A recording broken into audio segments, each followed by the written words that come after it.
Hello everyone, my name is Shalini and welcome to my channel Maths is Fun. The only way to learn mathematics is to do mathematics. Last video में हमने discuss किया था class 3 के fraction के बारे में। आज हम पढ़ेंगे क्लास 4 के फ्रैक्शन के बारे में, जिसमें हम फ्रैक्शन के कुछ और फीचर्स को डिस्कस करेंगे। तो आइए शुरू करते हैं। Let's have a look in today's topics.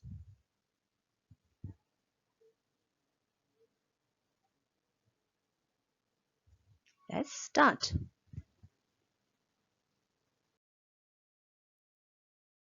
सबसे पहले देखते हैं इक्विवेलेंट फ्रैक्शन क्या होता है। इक्विवेलेंट फ्रैक्शन को समझने के लिए हम इस पिक्चर को देखते हैं। आप देख सकते हैं यहाँ पर 3 सर्कल्स हैं जो डिफरेंट पार्ट्स में डिवाइड है। फर्स्ट सर्कल को देखिए, ये 2 पार्ट्स में डिवाइड है और उसका फ्रैक्शन है 1/2, हमने लास्ट क्लास में सीखा था। सेकेंड सर्कल 4 पार्ट्स में डिवाइड है और उसके 2 पार्ट्स में कलर है, ऑरेंज कलर किया हुआ है और उसका फ्रैक्शन है 2/4। थर्ड सर्कल को 8 पार्ट्स में डिवाइड किया गया है और उसके 4 पार्ट्स को कलर किया गया है और उसका फ्रैक्शन है 4/8। Can you all tell me कि आपको इसमें कुछ कॉमन नजर आ रहा है? इन तीनों सर्कल्स में से कुछ कॉमन है और वो ये है कि ये तीनों ही सर्कल के हाफ पार्ट्स को कवर किया गया है। यानी कि चाहे आप 1/2 वाले सर्कल को देख लीजिए, चाहे 2/4 वाले सर्कल को देख लीजिए, चाहे 4/8 वाले सर्कल को देख लीजिए, the fraction is different but the value is same. तीनों सर्कल का हाफ पार्ट जो है वो कवर्ड है। 1/2 सर्कल को 2 पार्ट्स में डिवाइड है, इसीलिए उसको 1/2 है, हाफ पार्ट है, लेकिन अल्टीमेटली वो हाफ पार्ट कवर है। 2/4 सर्कल का भी 4 में से 2 पार्ट है, मींस हाफ ही है। 2/4 इक्वल्स टू 1/2। 4/8 भी 8 पार्ट्स में से 4 पार्ट्स हैं, it means it is also 1/2। जब आप इस फिगर को 4/8 को नंबर को कट करेंगे तो आप देखेंगे 4 1 जा 4 एंड 4 2 जा 8, सो 1/2। 2 1 जा 2 एंड 2 2 जा 4, 1/2 इन द मिडिल फिगर। तो इस तरह से हम कह सकते हैं कि the fraction which has the same value are called equivalent fractions. यहां पर इन तीनों की वैल्यू सेम है, fractions numbers different है but the value is same, so this is called equivalent fraction. किसी भी नंबर का इक्विवेलेंट फ्रैक्शन हम कैसे निकालते हैं? सपोज कीजिए आपको एग्जाम में आया है कि find the equivalent fraction of the number 5/6 और 2/3, जो मैंने यहाँ पर एग्जांपल लिया है उसी को देख लीजिए आप। Find equivalent fraction of 2/3। Equivalent fraction निकालने के लिए न्यूमरेटर और डिनोमिनेटर दोनों में सेम नंबर से मल्टीप्लाई करते हैं, बट वो नंबर नॉन जीरो होना चाहिए। जीरो से मल्टीप्लाई नहीं कर सकते हैं हम, नॉन जीरो नंबर से मल्टीप्लाई करेंगे। 1 से लेकर आगे तक कोई भी रियल नंबर आप ले सकते हैं, किसी भी नंबर से मल्टीप्लाई कर सकते हैं। यहाँ पे मैंने फॉर द एग्जांपल आपको 4 से मल्टीप्लाई करके दिखाया है। 2/3 को आप डिनोमिनेटर और न्यूमरेटर दोनों को 4 से मल्टीप्लाई करेंगे तो 2 into 4 equals to 8, 3 into 4 equals to 12। तो 8/12 is the new equivalent fraction of 2/3। इसकी वैल्यू 2/3 के इक्वल है। The fraction is different but the value is equivalent to the original fraction. आगे चलते हैं। Reducing fraction to its lowest term. A fraction in its lowest term if there is only one on as their common factor. कोई भी fraction है, हम उसको lower term में करने के लिए क्या करते हैं? सपोज कीजिए आपके पास एक एप्पल है, आप उसको शॉर्ट करने के लिए क्या करेंगे? डेफिनेटली आप उसे कट करेंगे स्लाइड्स में, आप उसको स्लाइसेस में कट करेंगे और आप उसको तब तक कट करेंगे जब तक कि सबसे छोटा स्लाइस आपको मिल नहीं जाता या उससे आगे आप कट नहीं कर सकते हैं। देयर इज द एंड कि बस इससे ज्यादा छोटा वो नहीं हो सकता, that is called the lowest part. Similarly fraction का लोएस्ट पार्ट जो होता है वो उसको डिवाइड करके मिलेगा। जैसे हम किसी भी फ्रैक्शन को डिवाइड करेंगे और उसे तब तक डिवाइड करेंगे जब तक कि वो फ्रैक्शन इतना छोटा नहीं हो जाता कि अब वो उसके आगे किसी भी नंबर से डिवाइड नहीं होगा। फॉर एग्जांपल देखते हैं, 8/24 8/24 एक फ्रैक्शन आपको मिला हुआ है। इसको हम डिवाइड करेंगे ऊपर और नीचे। यहाँ पर एक बात आप नोट करें कि जब भी हम किसी फ्रैक्शन को इक्विवेलेंट फ्रैक्शन में चेंज करते हैं तो मल्टीप्लाई करते हैं ऊपर नीचे सेम नंबर से। सिमिलरली जब हम किसी फ्रैक्शन को लोएस्ट टर्म में चेंज करते हैं तो उसको डिवाइड करते हैं न्यूमरेटर और डिनोमिनेटर में विद द सेम नंबर। आप ऐसा नहीं कर सकते कि न्यूमरेटर में अगर जैसे यहाँ पर 8 लिखा हुआ है तो आप इसे 2 से डिवाइड कर दें, नीचे 24 लिखा हुआ है तो आप उसे 6 से डिवाइड कर दें या 4 से डिवाइड कर दें। ऐसा आप नहीं कर सकते हैं। 8/24 है तो आपको न्यूमरेटर और डिनोमिनेटर दोनों में सेम नंबर से ही डिवाइड करना होगा। यहाँ पर मैंने आपको स्टेप बाय स्टेप 2 से डिवाइड करके दिखाया है। यहाँ पर 2 4 8 तो आप देख सकते हैं 4 लिखा हुआ है। 24 को 2 से डिवाइड करेंगे तो आएगा 12। 4/12 आया नेक्स्ट फ्रैक्शन, लेकिन ये अभी भी डिवाइड हो सकता है। This is not the lowest.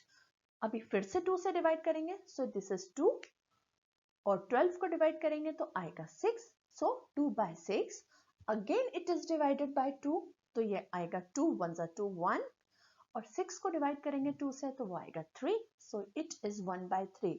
1/3 can not be divided further bye 2। अब आप इससे आगे इसे 1/3 को डिवाइड नहीं कर सकते because 1 is only divisible by 1, 3 is only divisible by 1 और 3।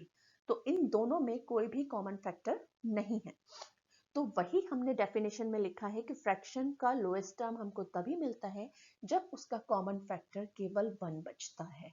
यहाँ पर 1/3 में कॉमन फैक्टर अब सिर्फ 1 बचा हुआ है जो दोनों को डिवाइड कर सकता है। उसके अलावा कोई और नंबर नहीं है जो इन 1/3 को डिवाइड कर सके। सो this is the lowest term of 8/24।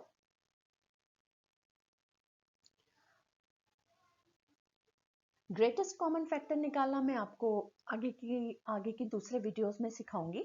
वो अगर आप निकालना सीख जाएंगे तो आप इसको लोएस्ट टर्म में कन्वर्ट करना बहुत जल्दी सीख जाएंगे।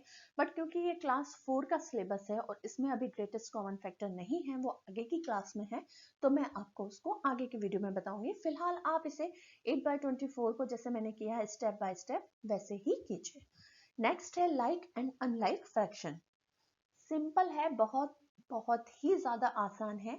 जिस भी फ्रैक्शन का डिनोमिनेटर सेम है, जिन फ्रैक्शंस का डिनोमिनेटर सेम है वो है लाइक फ्रैक्शंस और जिनके डिनोमिनेटर्स डिफरेंट हैं वो हैं अनलाइक फ्रैक्शंस। आप यहां पर एग्जांपल में देखिए, लाइक फ्रैक्शंस के एग्जांपल हैं 1/3, 1/5, 3/5, 4/5। इन सभी में डिनोमिनेटर 5 है, so they all are like fractions. Second example में 7/8, 9/7, 3/4। तीनों के डिनोमिनेटर डिफरेंट हैं। The all denominators are different, so this is the unlike fraction. Next है comparing the fractions, comparing the like fractions. Like fraction means जिनके denominator same होते हैं। यहाँ पर इस पिक्चर को देखिए, यहाँ पर आपको 4 ग्लासेस दिख रहे हैं। डिफरेंट डिफरेंट लेवल पे वाटर है। आप देख सकते हैं, विजुअली देखकर आप बहुत इजीली बता सकते हैं कि which has the least water and which is full. But अगर यहाँ पर ग्लासेस ना हो, only number will be there 1/4, 2/4, 3/4 and 4/4। Just suppose कीजिए कि यहाँ पर ग्लासेस नहीं है, you have only numbers, then how will you compare which is less than, which is greater than, which is equals to. So this is very very simple. Like fraction में अगर denominator same है तो you have to compare only numerators. Numerator को compare करेंगे 1/4 and 2/4। Denominator same है 4 but ऊपर number है 1 and 2, so 2 is greater then 1। so simply 2/4 is greater than 1/4. इसी तरह से 3/4 is greater than 2/4 because 3 is greater than 2. Similarly 4/4, 4/4 is 1. मैंने आपको लास्ट वीडियो में अपनी बताया था कि न्यूमरेटर और डिनोमिनेटर अगर सेम होते हैं तो वो एक पूरा होल नंबर बताते हैं, एक पूरा एक फिगर बनाते हैं। यहाँ पर न्यूमरेटर और डिनोमिनेटर लास्ट पिक्चर में सेम है, 4/4 है, जिसका मतलब है ये 1 है, ये एक होल नंबर है and 1 is greater than all the 3 numbers 1/4, 2/4, 3/4 all are less than 1. Okay, तो लाइक फ्रैक्शन को कंपेयर करने के लिए हमको उसके डिनोमिनेटर को बिल्कुल भी देखने की जरूरत नहीं है, आपको बिल्कुल भी घबराने की जरूरत नहीं है कि फ्रैक्शन है तो कैसे कंपेयर करेंगे। आप सिंपली न्यूमरेटर को देखिए, ऊपर वाले नंबर्स को कंपेयर कीजिए, वो छोटा है या बड़ा है, उस हिसाब से आप लेस देन, ग्रेटर देन या इक्वल्स टू निकाल सकते हैं। जैसे अभी यहाँ एक एग्जांपल भी मैंने आपको दिया हुआ है कि कंपेयर 8/16 एंड 11/16, दोनों का ही डिनोमिनेटर 16 है, तो आप 8 और 11 को कंपेयर करेंगे। 11 इज बिगर देन 8 ऑब्वियसली, तो 11/16 इज ग्रेटर देन 8/16, या फिर आप इसे ऐसे भी लिख सकते हैं कि 8/16 इज लेस देन 11/16। क्लियर? हमारा नेक्स्ट टॉपिक है proper, improper and mixed fraction. सबसे पहले देखते हैं प्रॉपर फ्रैक्शन क्या होता है। The fraction in which numerator is less than the denominator is called proper fraction. अभी तक हम जितने भी फ्रैक्शन देखते हुए आए लास्ट वीडियो में और इस वीडियो में, वो सारे प्रॉपर फ्रैक्शंस ही हैं। प्रॉपर फ्रैक्शन की वैल्यू हमेशा 1 से कम होती है बिकॉज डिनोमिनेटर बिग होता है एंड न्यूमरेटर इज स्मॉल, तो it can not divide the numerator, उसको प्रॉपरली डिवाइड नहीं कर पाता है, तो उसकी वैल्यू हमेशा 1 से लेस होती है। यहाँ पर एग्जांपल में 11/23 है, जो 11 है दैट इज लेस देन 23, इसीलिए ये प्रॉपर फ्रैक्शन है। Next है improper fraction, which is just opposite to proper fraction. The fraction in which numerator is greater than or equal to the denominator is called improper fraction. जिसमें numerator की value denominator के या तो बराबर होती है, इक्वल होती है, या फिर उससे बड़ी होती है, उसे हम कहते हैं इम्प्रॉपर फ्रैक्शन। इम्प्रॉपर फ्रैक्शन की जो वैल्यू होती है वो हमेशा 1 या 1 से बड़ी होती है, इज ऑलवेज इक्वल्स टू 1 और it is greater then 1। Example के लिए 19/8 यहाँ पर मैंने लिया हुआ है, 19 is greater then 8, 8 can easily divide 19। हम सबको पता है डिवीजन अगर हमें आता है तो हम देख सकते हैं कि 8 कैन डिवाइड 19 और उसकी वैल्यू जो है वो 1 या उससे बड़ी ही आएगी, इसीलिए इम्प्रॉपर फ्रैक्शन की जो वैल्यू होती है वो हमेशा ऑलवेज ग्रेटर देन 1 और इक्वल्स टू 1 होती है। नेक्स्ट है मिक्स्ड फ्रैक्शन। मिक्स्ड फ्रैक्शन क्या होता है? मिक्स्ड फ्रैक्शन में एक होल नंबर होता है और एक फ्रैक्शन होता है, इन दोनों को मिलाकर जो हमें मिलता है कंटेंट, उसे हम कहते हैं मिक्स्ड फ्रैक्शन। यहाँ पर एग्जांपल में मैंने दिखाया है 6/5/8। मिक्स्ड फ्रैक्शन को किस तरह से हम इम्प्रॉपर फ्रैक्शन में कन्वर्ट कर सकते हैं वो मैं आपको आगे आने वाले वीडियोस में बताऊंगी।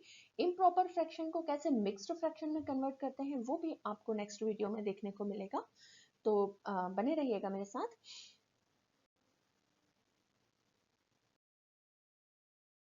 नेक्स्ट है addition and subtraction of like fractions.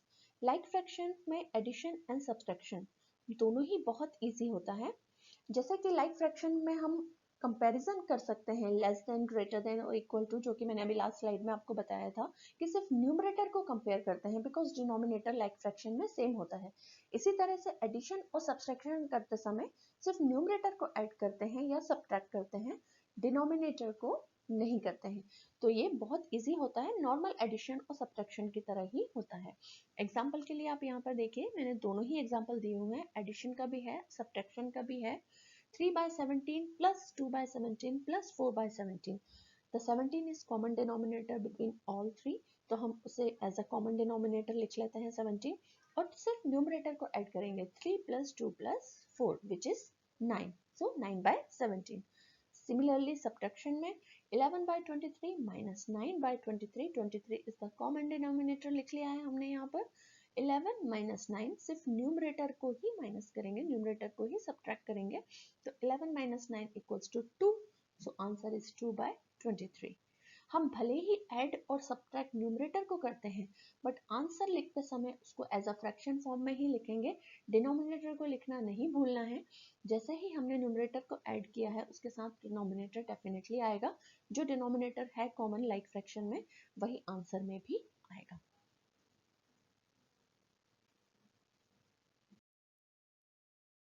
अब कुछ एग्जांपल देखते हैं जो लाइक फ्रैक्शन पर बेस्ड है।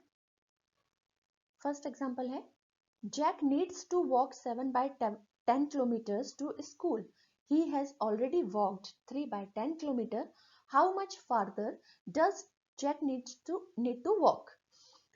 यहाँ पर सिंपल है, टोटल डिस्टेंस जो उसको कवर करना है घर से स्कूल तक, दैट इज 7/10 किलोमीटर्स। ये फ्रैक्शन में दिया हुआ है, कोई भी टेंशन नहीं है, आराम से इसको हम सॉल्व कर सकते हैं। वो ऑलरेडी वॉक कर चुका है 3/10 kilometers. Now what is the remaining distance he has to cover, ये हमको यहाँ पर निकालना है। ये इस तरह के क्वेश्चन जो होते हैं वर्ड प्रॉब्लम्स, ये बच्चों को सबसे ज्यादा परेशान करते हैं एग्जाम के टाइम पर, बिकॉज इनको देखकर ये समझना कि इसमें एडिशन करना है, सब्सट्रैक्शन करना है, मल्टीप्लिकेशन करना है या डिवीजन करना है, ये बहुत डिफिकल्ट हो जाता है बच्चों के लिए। मैं इस पर एक स्पेशल वीडियो बनाऊंगी जिसमें मैं आपको बताऊंगी कि आप वर्ड प्रॉब्लम्स को कैसे आइडेंटिफाई कर सकते हैं कि उनमें आपको क्या करना है। फिलहाल इस प्रॉब्लम की बात करें तो यहाँ पर हमें सब्सट्रैक्ट करना है, ये प्रॉब्लम है सब्ट्रैक्शन का। डिस्टेंस उससे कवर करना है distance he has already covered 3/10 kilometre, total distance है 7/10 किलोमीटर्स। तो आप टोटल डिस्टेंस में से अगर जो ऑलरेडी वो कवर कर चुका है वो डिस्टेंस को माइनस कर देंगे तो रिमेनिंग डिस्टेंस आपके पास आ जाएगा। So 7/10 minus 3/10 equals to 4/10, because denominator same है तो केवल न्यूमरेटर को माइनस करेंगे। 7 माइनस 3 इक्वल्स टू 4/10। अभी 4/10 को हम लीस्ट फ्रैक्शन में कन्वर्ट कर दिया, उसको थोड़ा शॉर्ट कर देते हैं और उसका इक्विवेलेंट फ्रैक्शन भी बन जाएगा वो 2/5, बिकॉज 2 से डिवाइड किया है तो 2 2 ज़ा 4 एंड 10 को डिवाइड करेंगे तो 2 5 ज़ा 10, सो 2/5। सो जैक नीड टू वॉक 4/10 या फिर इसे 2/5 किलोमीटर भी बोल सकते हैं, उतना उसे और डिस्टेंस कवर करना है। अब एक्सरसाइज है ये आप लोगों के लिए। यहाँ पर मैं आपको 2 क्वेश्चंस दे रही हूँ, इन दोनों के आंसर आप मुझे कमेंट सेक्शन में लिखकर बताइए। मैं अपने हर वीडियो के एंड में इस तरह की एक्सरसाइज आप लोगों के लिए देती हूँ ताकि आपको ये पता चले कि मेरे वीडियो देखने के बाद आपके डाउट्स क्लियर हुए हैं या नहीं। प्लीज प्लीज इनके आंसर मुझे कमेंट सेक्शन में लिखिए, राइट हो रॉन्ग हो डजंट मैटर, मैं उसके करेक्ट आंसर आपको बताऊंगी डेफिनेटली। आप ट्राई कीजिए, और आपको मेरा ये वीडियो पसंद आया हो तो प्लीज़ इसे लाइक करें, कमेंट करें, सब्सक्राइब करें और अपने फ्रेंड्स के साथ शेयर करें ताकि सभी लोग मैथ्स को इसी तरह इजीली समझ सकें। प्रॉपर मैथ्स को इतना डिफिकल्ट सब्जेक्ट नहीं समझना चाहिए। It is very very simple, बस कंसेप्ट क्लियर होना चाहिए। मेरे साथ मेरे हर वीडियो में बने रहने के लिए प्लीज़ मेरे चैनल को सब्सक्राइब कीजिए। Thanks for watching this channel.